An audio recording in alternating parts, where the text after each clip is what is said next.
आज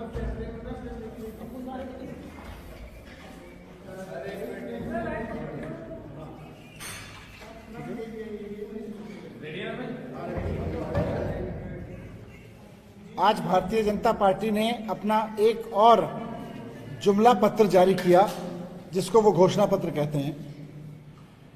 इस जुमला पत्र में जिस तरह से अमित शाह जी ने, देश के गृह मंत्री जी ने प्रेस कॉन्फ्रेंस की, जिस तरह की भाषा का इस्तेमाल किया, और इस जुमला पत्र में जिस तरह के मुद्दे उन्होंने लिखे हैं, जिनकी घोषणा की है, जिसे वो घोषणा पत्र कह रहे हैं, उनकी भाषा और उनकी घोषणाओं दोनों को देखकर लगता है कि भारतीय जनता पार्टी अंदर ही अंदर स्वीकार कर चुकी है कि वो दिल्ली में चुनाव हार रही है, उनकी कोई सरकार नहीं बन रही है।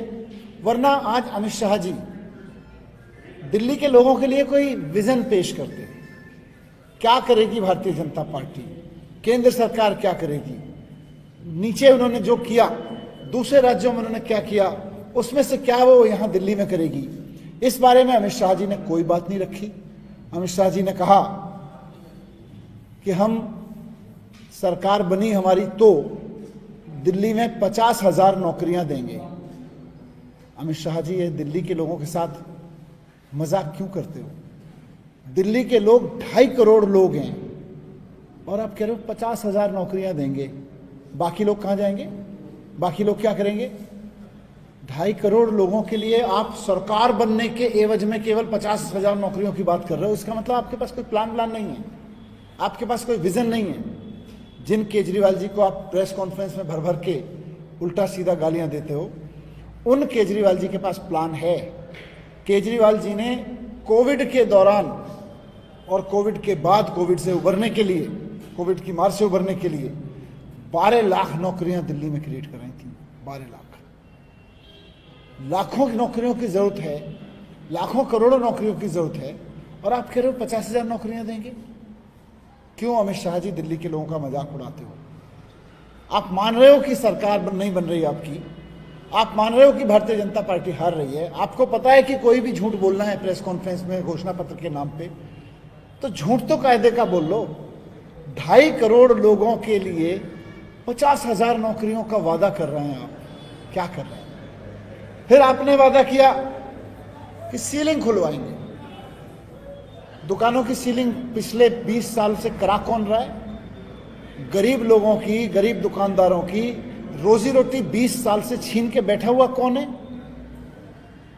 20 साल से अब तक और पिछले 5-7 साल में भारतीय जनता पार्टी के नेताओं ने जिस तरह से खड़े होकर सीलिंग कराई है दुकानों की, और जब आम आदमी पार्टी के नेता सीलिंग का विरोध करते थे तो उनकी सुनते नहीं थे।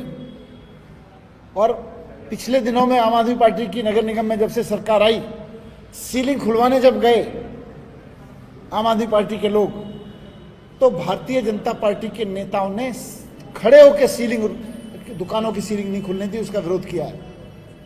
मैं जिस जंगपुरा से विधानसभा से चुनाव लड़ रहा हूं, वहां पे लाजपत नगर में सीलिंग कराने का काम भारतीय जनता पार्टी कर रही थी। आम आदमी पार्टी के नेताओं के विरोध की वजह से सीलिंग हटवाई गई, वहां से सीलिंग नहीं होने दी गई लाजपत नगर में। और आप कह रहे हो चुनावी घोषणा पत्र में कि हम सीलिंग हटवाएंगे। 20-20 साल पहले से इतनी सीलिंग कराई क्यों थी? क्यों आपके नेताओं ने खड़े हो के दुकानों से वसूली करने के चक्कर में सीलिंग कराई थी?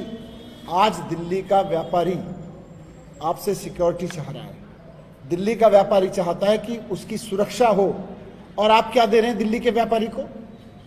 उसके नाम पे गैंगस्टर्स की धमकी, उसकी दुकान के सामने गैंगस्टर्स आके फायरिंग कर रहे हैं, गोलियां चला रहे हैं, किडनैपिंग की धमकी, मर्डर की धमकी। आज कानून व्यवस्था आपके हाथ में है, पिछले 10 साल से कानून व्यवस्था आपके हाथ में। कम से कम झूठ बोलना तो चलो दूसरी बात है, कानून व्यवस्था तो दिल्ली के लोगों ने आपके हाथ में दे रखी है। दिल्ली के लोगों को, दिल्ली के व्यापारी को सिक्योरिटी तो दे दो। दिल्ली का व्यापारी दहशत में जी रहा है गैंगस्टर्स के। पता नहीं कब किसी गैंगस्टर को पता चल जाए कि इसका धंधा अच्छा चल रहा है, उसी को गैंगस्टर की धमकी आ जाएगी। तो सिक्योरिटी दो, जुमले मत दो दिल्ली के व्यापारी को। तीसरा, फिर उन्होंने कहा कि हम वकीलों को बीमा देंगे। अरे अमित शाह जी, आप भूल गए, आपके लोगों ने आपको ब्रीफ नहीं किया। केजरीवाल जी दिल्ली के वकीलों का पहले से बीमा करा चुके हैं। दिल्ली के वकील बहुत खुश हैं केजरीवाल जी की सरकार से। और उसका फायदा भी उठा रहे हैं। जब उनके पास में ओरिजिनल केजरीवाल हैं तो आपके आइडिया का डुप्लीकेट लेके वो क्या करेंगे?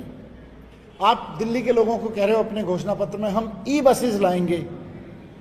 आपको शायद आपके लोगों ने ब्रीफ नहीं किया, दिल्ली आज ई बसेस की राजधानी बन गई है, देश में ही नहीं दुनिया भर में। दुनिया की सबसे बड़ी ई बस फ्लीट आज दिल्ली में है। किसी भी शहर में दुनिया के इतनी बड़ी संख्या में ई बसेस नहीं है जितनी आज दिल्ली में ई बसेस हैं। आप ई बसेस लाओगे, सरकार बन गई तो आपको भी पता है कि सरकार तो बन नहीं रही, तो केजरीवाल जी ने जो वादे कर रखे हैं उन्हीं को कॉपी पेस्ट कर लो। केजरीवाल जी को पानी पी पी के गालियां दो, उनको कोसो, और उसके बाद केजरीवाल जी ने जो काम कर रखा है, जो वादे कर रखे हैं, उन्हीं को अपनी प्रेस कॉन्फ्रेंस में कहो हम ये करेंगे ये करेंगे। बीजेपी हार मान चुकी है। बीजेपी केवल दिल्ली में चुनाव की औपचारिकता के लिए एक जुमला पत्र लेके आई है। 50,000 जॉब 2.5 करोड़ लोगों के लिए मजाक बना रही है। ई बसेस पहले से हो रखी हैं, वकीलों का बीमा पहले से हो रखा है, दुकानों की सीलिंग 20 साल से आप लोग करा रहे थे। जब आम आदमी पार्टी की सरकार आने के बाद खुलवानी शुरू हुई तो बीजेपी के नेता खड़े होकर दुकानों की सीलिंग करवाते हैं, उसको खुलने नहीं देते। ये सब छोड़िए, आप मान लीजिए आप हार रहे हैं। 5 तारीख को जनता अपना निर्णय सुनाई देगी, आपको भी पता है। धन्यवाद।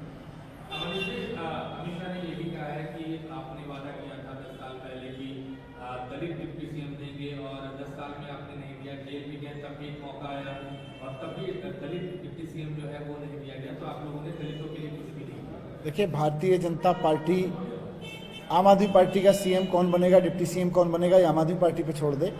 लेकिन भारतीय जनता पार्टी कम से कम दिल्ली की जनता को ये तो बताए कि उनके पास उनकी बारात का दूल्हा कौन है। अपना सीएम कैंडिडेट तो तय करें, वो देश के सामने रखें, दिल्ली के सामने रखें।